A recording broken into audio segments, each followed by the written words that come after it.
বিসমিল্লাহ। এই যে আজকে চলে আসলাম নতুন আইটেম, দেখি। এই যে প্রথমে হলো এটা ভর্তা, এটা কালো জিরা ভর্তা, এটা শুটকি ভর্তা, এটা হচ্ছে আলু ভর্তা। এই যে আছে হলো গিয়া লেবু। এই যে হচ্ছে এটা হচ্ছে ইলিশ মাছ, বোনা। তারপর হচ্ছে এই যে খিচুড়ি।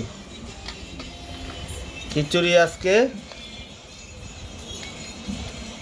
বিসমিল্লাহ। আলিফ বাবু, হ্যাঁ আলিফ বাবু। যাই হোক, সবাইকে দাওয়াত, সবার জন্য দাওয়াত দেওয়া হলো। যারা যারা খেতে ইচ্ছুক অবশ্যই কমেন্ট করবেন, চলে আসবেন। কমেন্ট করার কি দরকার, চলে আসবেন। ধন্যবাদ।